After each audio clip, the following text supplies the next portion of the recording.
What's up, everybody? I'm Chaz Wolfe, Gathering the Kings podcast, coming back to you again today with another king on the stage, George Kriza. My man, how we doing? We're great, Jazz. Great to be here today. I appreciate you being here. I am digging your setup over there. You got all kinds of awards and all kinds of stuff I'm sure we're gonna get to, but I love a good history of winning. Just champions win over and over and they have trophies to show for it. So I'm excited for this conversation. Tell us what kind of business that you have, George. I operate Challenging Decisions, which is a consultancy based on my 25 years as a CEO and the remainder of my business life, designed to assist other CEOs in solving really difficult and thorny business problems. And that could be an entire litany of different types of problems. Yeah, love that. We're always trying to solve problems. In fact, there might be people listening today that have a few problems. Maybe if they're in business, possibly, right? And one of the things I've noticed with CEOs are, you know, shot from guns. They're inspired. They're founders. They're entrepreneurs. They're all excited about the things that they're doing. But one thing almost all of us don't understand is our blind spots. And so, sometimes we run straight into concrete walls and we don't even recognize it until it's right in front of us. Yeah. So, my goal is to try and eliminate blind corners for CEOs or just help them solve things when it's just out of their wheelhouse. Yeah, I agree with you. I gotta maybe correct you on something. Now, maybe you didn't have this experience, but some of us entrepreneurs, we don't learn just by being presented to them right in front of us. Sometimes we have to like charge right into them. And even if it's a brick wall, we kind of back up, we're a little bit dizzy, and then we do it again.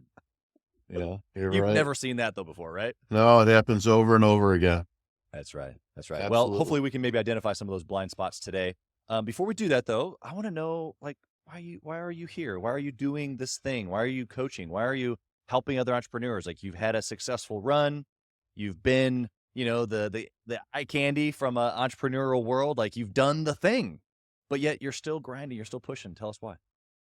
Well, it's important to me that, I'm not just in this for myself. Yes, I ran a successful company. I had my liquidity event. I don't need to work at this point in time, but I feel like, uh, having been through what I've been through, having senior help can be invaluable. And I'd like to assist people. And again, whatever the domain of the expertise is, some things are not in my wheelhouse and other things are in my wheelhouse. But if I have lived it and experienced it and successfully overcome it, that expertise can really save some individuals time, money, and resources, as a matter of fact. Yeah. Yeah. There's varying resources, to your point, that we lose by hitting that brick wall.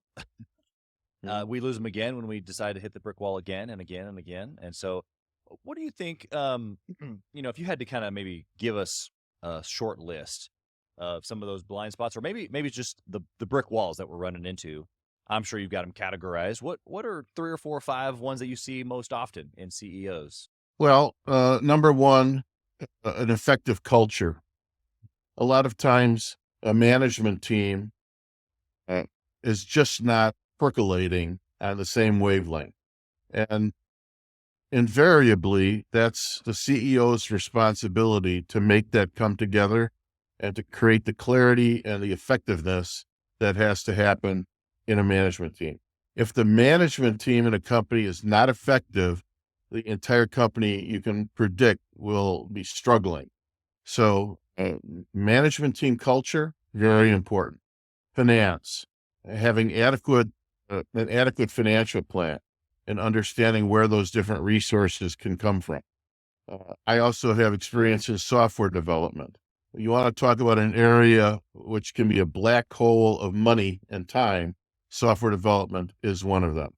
And those are three that just come to mind quickly. Yeah, if I wanted to, I could probably come up with three or four or five more. Yeah, love it. inside of those, I want to kind of press on them and see kind of what you learned. For you though, culture is a really big subject. So let's hit that one first.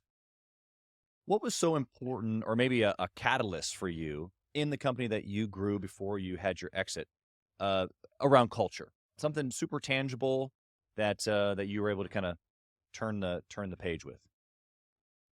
Well, that's easy enough actually, because you see that we were an Inc. 500 company, Yeah. and you see a poster like that, and you say, "Wow, that's impressive that you did that." And in case some of the listeners aren't familiar, you have to have a 3-year growth pattern that exceeds the market by a lot. And at that time, when I got that award for our organization, we had a 473% growth rate over a 3-year period, which is really good. Although today, if you look at the Inc. 500, uh, the bottom end is more like 1,000% 3-year annual growth rate. So life has changed since that happened. But what hasn't changed is ultimately it throws you into crisis after crisis after crisis. You have market centric crises. In other words, crisis number one is getting your product accepted by market leaders, which leads to the growth. Then you recognize that you're enjoying this stratospheric growth, and you say to yourself, how can I morph my management team into a much more capable management team? In my case, I thought the answer to that was to bring in really experienced and really well educated senior executives. So I actually hired 3 Northwestern MBAs and a University of Chicago MBA to run different areas of the organization, and also senior engineers from places like Motorola. And I could tell you that this was the most strife-filled, ineffective period in my company's history. Wow. And so over time, I began to understand and study what one of my landmark learnings comes from Patrick Lencioni. And Patrick Lencioni has 2 super successful books that I heartily recommend. One is uh, How to Be an Outstanding Executive, and the other is Temptations of a CEO. And so I learned how to cultivate clarity, how to build an effective management team, how to hold the management team accountable, and build a culture where people are able to be both vulnerable, open, and uh, collaborative. But during that period, it's like a pressure cooker, and everyone was, but on the one hand, even the experienced executives were butting heads continuously. Yeah, our management meetings were like a war Really? and filled with tension. And then I thought that these MBAs with their, tremendous pedigree would automatically plug in Right. and make a huge difference. The fact is that did not happen. Uh, and this is an extremely big learning for people running an organization is pedigree, or, and I hate this, this is going to sound like I'm talking in the 50s, but book learning or technical skills does not equal effective management. Yeah, that's And true. so, yeah, so as I began to understand and appreciate that and began to apply those principles, we completely changed the dynamic. And a matter of fact, as opposed to everyone running a million directions at one time, we settled on those primary issues, uh, the 1, 2, and 3 most important things. And those were the things the entire organization was going to focus on. And then we aligned the management team, we aligned the compensation structure, and we aligned the top level communication. So every single person in the organization knew where we were going and how we were going to get there. I love it. Okay, so there's immense power in harmony and focus, and that's in essence what you just described. harmony being with your management team, and then focus being on those three major things that move the needle. Now, What's that? hold on. Yeah, I'd yeah, like to yeah. clarify that. His harmony is not one of them. It may have sounded like harmony is one of them. It's not harmony. It's effective collaboration. And effective collaboration does not mean harmony. Effective collaboration means that you're willing to challenge one another respectfully, that you're able to give voice to all the different opinions and try and make decisions based on merit as opposed to based on who put their hand up and came up with the idea. Yeah, yeah, absolutely. There's, yeah, collaboration is probably a good word there. Harmony on my side, meaning that there's unity, harmony and unity almost intersecting. It's like, okay, if we have three things that we're after, and this decision between us, our focus is to figure that out, and you and I both maybe are going to have some differences of an opinion. We're going to wrestle that down. And that's all good. That's more than welcomed, with the understanding that that's the target, not you or me being right, which is exactly what you just said. So I love Yes. that. Yes. The basis of people working together is how really any organization is successful. So I appreciate you sharing that. The person listening right now, maybe they have an executive team, maybe they just have a couple of 2 or 3 employees. Other than Patrick's books, which I'm a huge Patrick fan as well. In fact, I'm certified in one of his programs. Love his work. What's one of the go-to steps that you would suggest that the listener has, whether they have a management team, and maybe it's different for the person who has just 2 or 3 employees, to be able to start cultivating this culture of collaboration and focus around the targets? Well, the number one step is to have organizational clarity. And so even if you had 3 people, it's possible that not all 3 people understand what your goal ultimately is.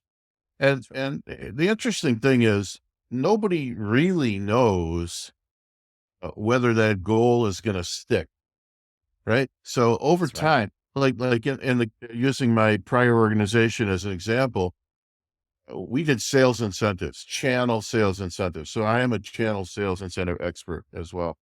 Sure. But with sales incentives, we started out doing travel programs. We migrated into doing merchandise programs.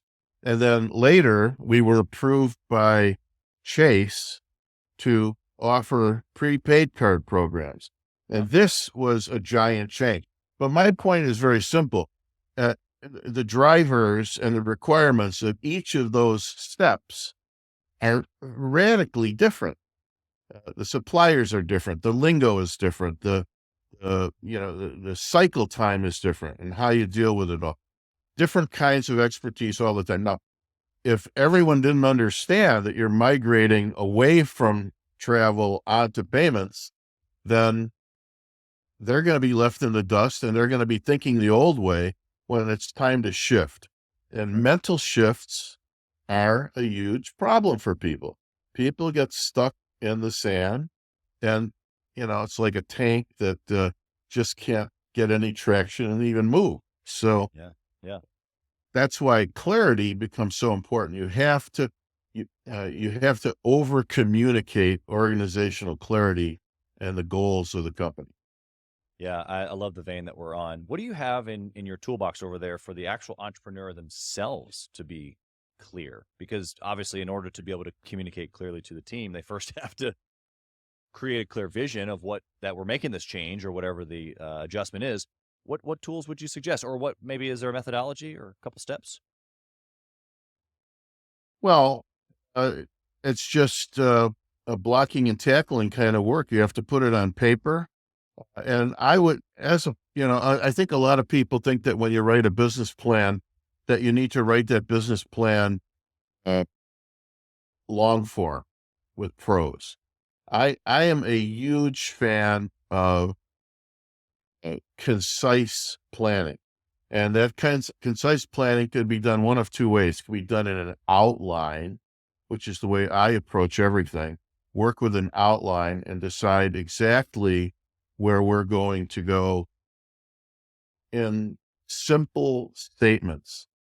and then you can shuffle those statements around. I mean, if you want to think of it like a PowerPoint deck with one or two bullets in each slide, the simpler the better. So it's like creating a straw man of what this thing looks like. Yeah. And then another thing you can do that I took advantage of is I use mind maps. And mind maps, I tend to use mind maps, uh, you might say more tactically than strategically. And Okay. so I would have a mind map for every major arena of the business. I would have a finance mind map. I would have a operations mind map. I would have a type of actual methodology where you take every category of interest and map out all of the spinning wheels in each category so that you could at a glance work with each departmental VP or manager and demonstrate this is what's in play. What are we going to work on now? What are we going to work on next year? What have we already finished? So everyone, when we have these departmental meetings, would be in a position to know exactly what's in play for them. Yeah, I love that. Okay. Let's switch over here to some tactical, but on the failure side. You've given us some really, really great things that you've done inside the organization that you used to have, and some things that you're helping with your current clients. What about an hour that just wasn't your greatest? Something that you did that you wouldn't want to repeat? Yeah. So I talked about software development, and the actual underlying key to making the Inc. 500 was I invented, along with my team, a completely new software technology to manage channel sales incentives for multi-billion-dollar organizations. And as a matter of fact, people like CDW or Ingram Micro continues to use my platform to this very day. And so it was revolutionary. Well, that's great. So, you have version 1, version 2, and then we found out about 2.5 years in that we had made architectural errors in the software or didn't fully comprehend the way that structure ought to be. Sure. Well, that's the equivalent of saying we need to do heart surgery on software while it's working and running. Yeah. Well, we tried to do that 2 or 3 different ways. We tried to do it internally, and it was just nothing was going right. And then I said, well, look, I'm going to make a decision. We're going to outsource this. I got $2.3 million into that. I originally thought it was going to cost under $1 million. At 2.3 million, and there was no end in sight. And I ended up firing the outsource, who then sued me. Oh, fantastic. Yeah, because I was taking them to task about how much I really owed them. Well, that was very, very difficult. And ultimately, we brought the project back in-house to solve the problem. And we did solve the problem. It took a long time, and it cost a tremendous amount of money, much more than I would have ever anticipated. Yeah, it always does. More money, more time, more effort, more sleepless nights. Yeah, but then, of course, the end result, though, was that we ended up building an enterprise class, almost bulletproof business process management application that any size organization and any amount of data could leverage. So it was exciting ultimately to get to that point where we really rebaked it beautifully. Right. Tell me about that moment, right? Because you could have been 2.3 million in, trying to get out of the contract, guys telling you he's going to sue you, and more or less throw up the hands and quit. But what I'm hearing you say is that somewhere along the lines there was so much agitation of thought that something new was born. Let's try it a brand new way. Let's try to solve it this way. And actually what that ended up doing was creating this brand new, so much better thing that you would have ever had anyway. And so what was that moment like where it teetered towards creating this brand new thing that ultimately ended up not just solving the problem, but being 100x better? Well, it's very rewarding and exciting. As you learn and learn and learn and make changes in the management team. So the people changed, the methods changed, and my management style changed. And all three of those things coming together, finally, in the home stretch was in 2016. In the home stretch, we set a goal that we would hit this, what we called 4.0 level of the software, uh, after 5 90-day sprints. Everything was tightly defined. As I mentioned, the compensation to the software team was aligned with success. In fact, it was interesting. They made 4 out of 5 of the goals on time. And uh, the one time that they were 2 weeks late, the manager says, "We still want the bonus." I said, "You must not understand what a deadline is." Yeah. And so no bonus for that one quarter, but 4 out of the 5 quarters, we hit it. Everyone understood exactly what we needed to do, and we did it. And so, yes, it could not possibly be more rewarding. And the clients, at one point, right in that time frame, the biggest client was ready to renew, and they were also looking at other options. And after they looked at all the other options from competitors, they brought us back in and they said, "We'd like to use you." And then they start negotiating. So I'd like to tell you what I did, Okay. because I know a little bit about negotiating. What they did was they started to, push down, down, down, down, down on what the pricing ought to be. And I started the whole conversation. I go, "Let me ask you a question." And I don't have it right in front of me, but uh, I wrote down 5 salient points about the, how great our software was, our organization, how great our organization was, how great our client collaboration was. And I go, "Do you agree with this or not agree with this?" Bing, bing, bing, bing. They go, "George, you have the Cadillac product of the industry. We want to work with you." Well, I'm glad we established that. Now let's finalize the pricing. Yeah, exactly. Exactly. Got to bring them into an agreement on what it is that we're talking about. I love that. Yeah. Well, Which, you can never win a negotiation. First of all, if you don't mind, negotiation ought to be win-win. You don't really want the other people to lose. You want them to feel like they've maintained their self-respect and that they're coming out beneficially in a situation.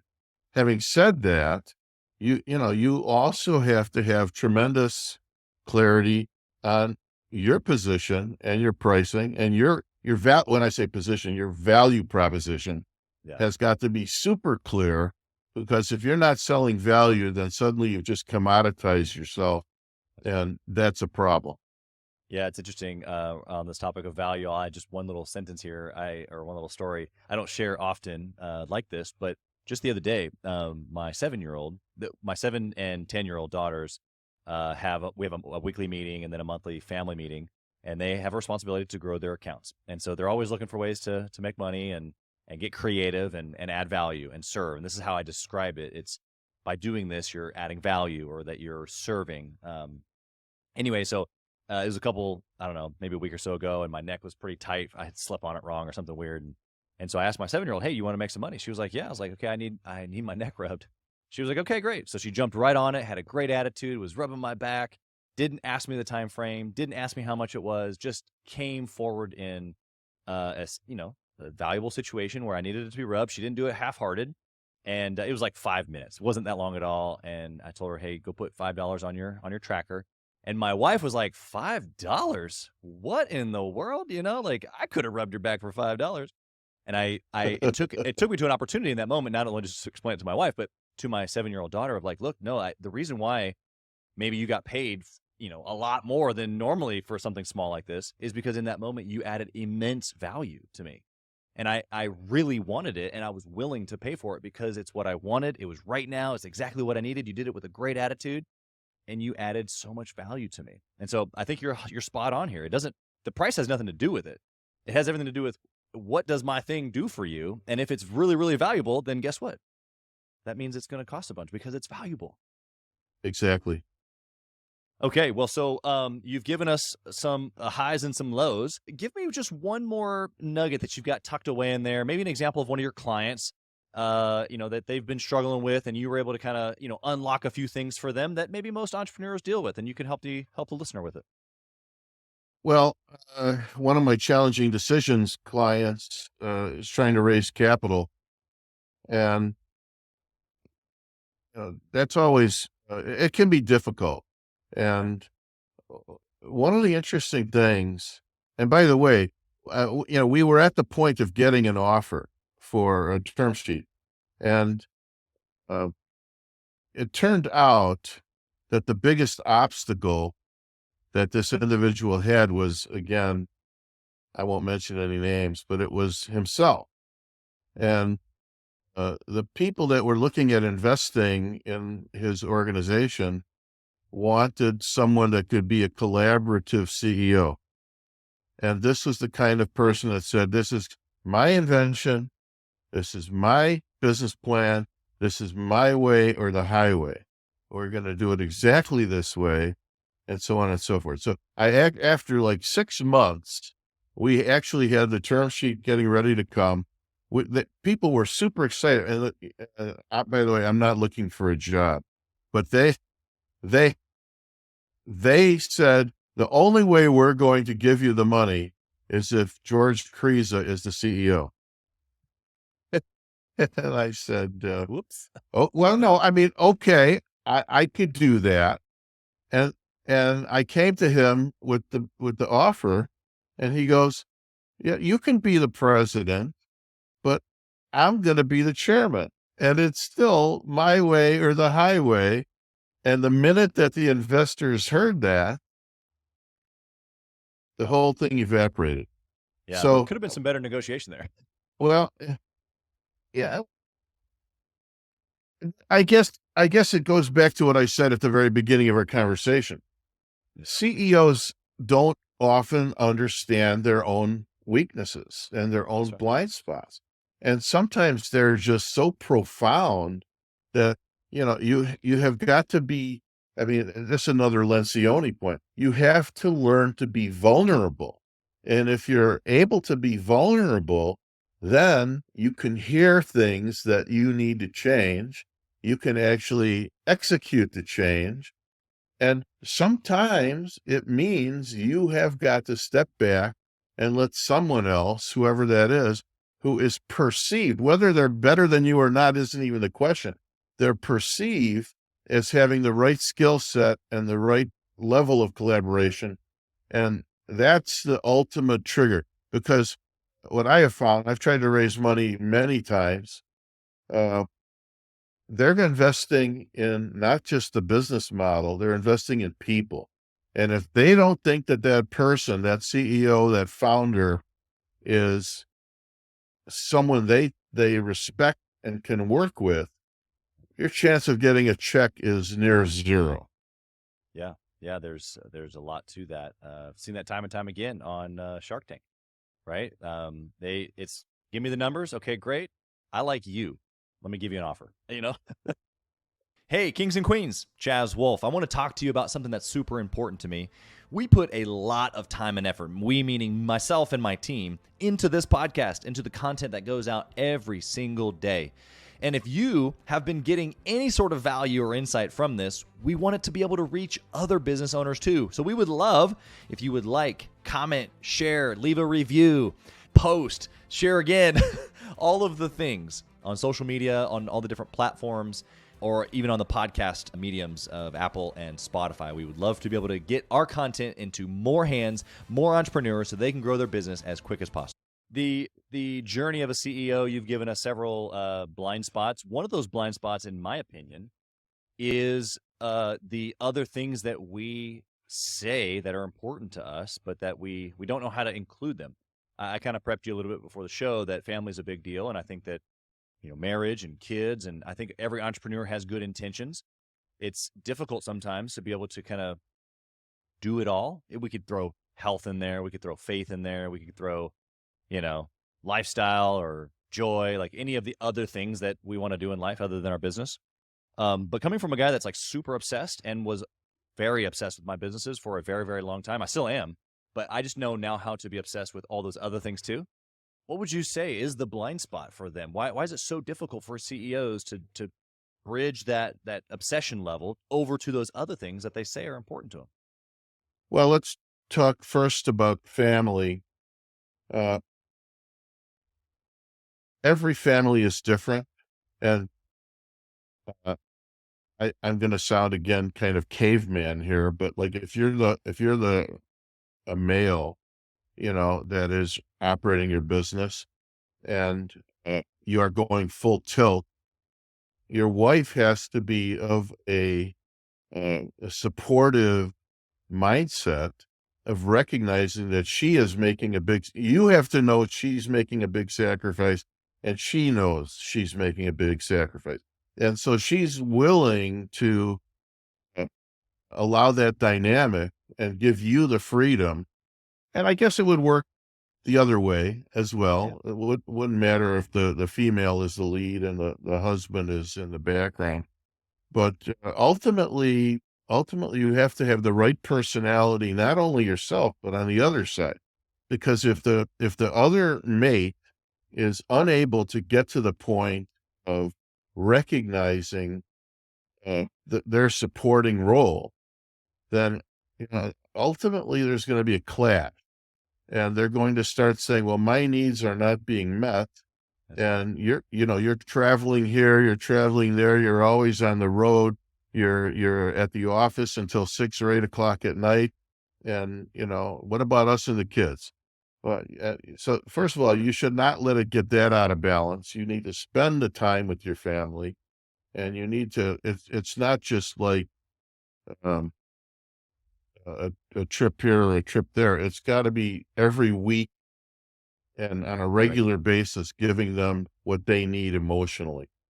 So you have to get to that point, but this is very difficult, as you know, because especially when you're starting a business, you if you don't go pedal to the metal, the chances of success are not good.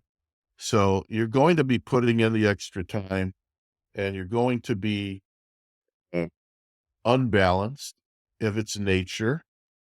And then you just have got to get to the point where you balance that back out. Yeah, I think that you hit some really good, important pieces there. The supporting role doesn't mean submissive or less than or second to, but it does take a collaboration. Going back to that word that you used earlier, so wisely.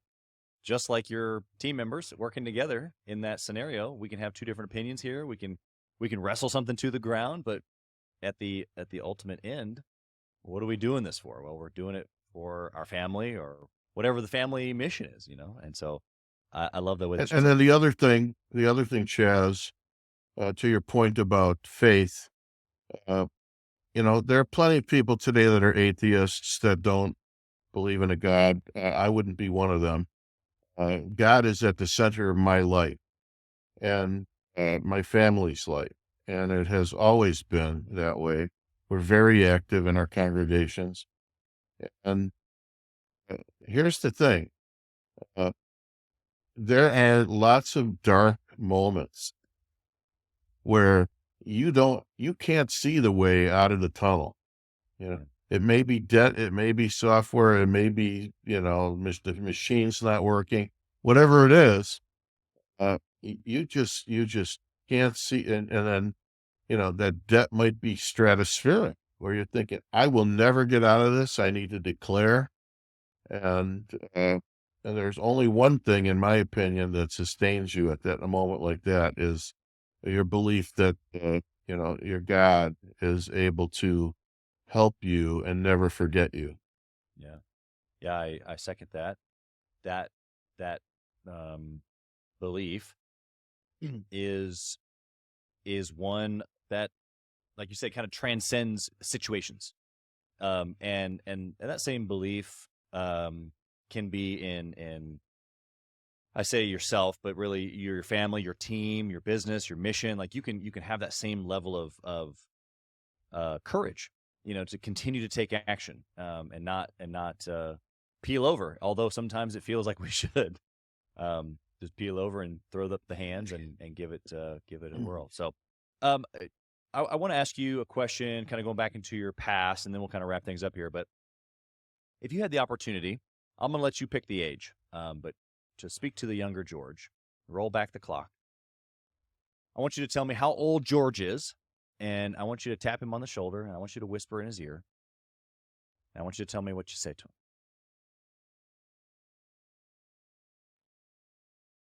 Well, I started my business the first time when I was about 40, and I thought that was an appropriate time to start my business. I was very concerned that I had enough experience in life, in business, and in seeing the whole equation. I guess ultimately you never see the whole equation. For all of your hope that you're ready, you're never quite ready. That's right. And Amen. and even when you're very accomplished, you have so much left to learn. So I guess I would have said, yeah, probably didn't need to be 40. You could have done it a little bit earlier, but be ready for so many blind corners. Be ready, to be steeled and ready for anything. But go ahead and do it because it's worth it if you can be successful. It's such a good message. Don't delay, but know that there's challenge. But hey, you're gonna make it through, right? There's some strength in that persistence, and I think that you're one of probably many that would go back and say I could start it earlier. I've asked that question to several hundred entrepreneurs at this point, and I would say it's probably one of the top, five answers, or so maybe even top three of I'd start it sooner. I mean, what did I have to lose? And you gave some honesty to that there's still difficulty. It doesn't mean that starting earlier would have been necessarily any easier. It just you were equipped. I appreciate that perspective. In since COVID, when everything went on Zoom, I've attended a number of support. I don't know if support groups is the right way, but Sure. learn about LinkedIn, learn about how to connect, learn about how to build funnels, learn about lots of different topics that are essential to be successful in one way or another. But in looking at the individuals that are attending those meetings, lots of them probably shouldn't be entrepreneurs. They're trying to be entrepreneurs, but they're really struggling to find even a good starting point. So if you can find a good starting point, if you can literally put into practice all of the modern ideas about internet marketing, more power to you. The people that are able to do that have become much more successful, much more rapidly, but it is one of those highly intense, highly directed kinds of paths. And it's just not for everybody. So, some people probably would be better served to remain in a traditional corporate environment and being a role player and a very good role player and not even go through the exercise of flailing around for 5, 10 years and getting nowhere. So Yeah. I don't know if I that helps, No, but I think it's smart. I think that people have to be honest with themselves. And there's no for the person that heard that and is like, "Oh man, I don't know, like I've been thinking about going back and getting a job." Maybe that message is for you, maybe it's not. Maybe it's a message of you just really dialing back. That's all I'm hearing you say, George, is look in the mirror and decide what you want. And if you're okay with the challenge, if you're okay with being in the room and being intense, like you just described, then good. Then you're in the right spot. It might suck right now, but you're in the right spot. Push through. But if you're not, that's okay. You don't have to be an entrepreneur. So I love the freedom there that you gave. how can the listener, George, find you? Number one, if they just want to connect with you on LinkedIn or any of the other platforms, or if they are looking for, a coach to be able to help them with these big decisions or blind corners, as you call them, how can they find you? Thank you for asking, Chaz. I am in LinkedIn, both as George Kriza, Kriza, and Challenging Decisions. I got two different presences there. I have a web environment, Challenging Decisions, one word.com. You can find a lot of information there. I have a, a video podcast up on YouTube with nuggets of wisdom, and uh, hopefully I'll be able to put our conversation up there. But I've also had the opportunity to talk with some really noteworthy people like Jeffrey Moore, as an example, and people from the Table Group. And that's all posted up there. Again, just search for George Kriza. You'll find my YouTube channel. But I'll give you a phone number as well, 312-320-7760. One more time, 312-320-7760.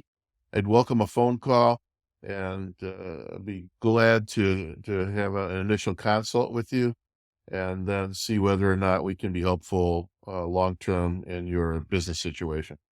Love it. George, you've got an incredible history. I know you only gave us just little drips of the wisdom that exists inside of that brain, but I thank you for didn't tell being here. you, And I yeah, go didn't ahead. tell you it. I didn't tell you anything about all the time I spent with Steve Jobs, but we'll leave that for another time. Oh, a little cliffhanger. He said there's got to be a part two.